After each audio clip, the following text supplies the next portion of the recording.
विधानसभेमध्ये सत्ताधारी आणि विरोधक आमने सामने आले। अतुल भातखळकर आणि आदित्य ठाकरेंमध्ये वाद झाला।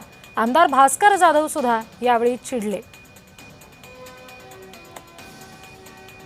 इतकं जर महाराष्ट्रावर आलेलं एवढं मोठं संकट असेल आणि त्या संकटाच्या बाबतीत सरकार जर इतक्या पद्धतीने आणि अशा बेजबाबदारपणे, निर्दयपणे आणि उद्दामपणे आणि आमच्याकडे मेजॉरिटी म्हणून कसंही वागणार असेल तर ठीक आहे, नुसती चर्चा करूया, भाषण करूया आणि विषय संपवून टाकूया।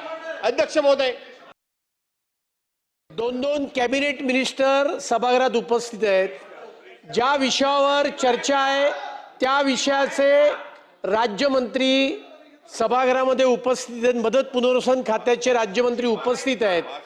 अशा वेळेला ज्यांना विरोधी पक्षनेता होण्याची भयंकर आस लागलेली आहे त्यांना या राज्याचे मदत पुनर्वसन 2 मिनिटं मदत पुनर्वसन मंत्री कोण आहे हे माहित नाहीये। या सगळ्यानंतर आदित्य ठाकरे यांनी प्रत्युत्तर सुद्धा दिलंय, बघूया।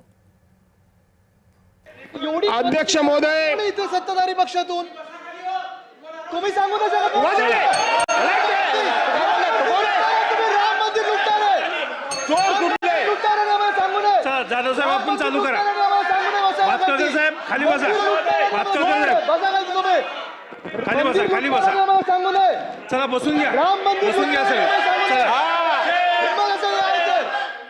चला नीट बोला, नीट बोला, नीट बोला, नीट बोला। वय बघा तुमचं, लय उन्मट आणि घमेंडखोर नुसता बसलाय कोपऱ्यात। प्रत्येक वेळी असा अहंकार असो हे ते।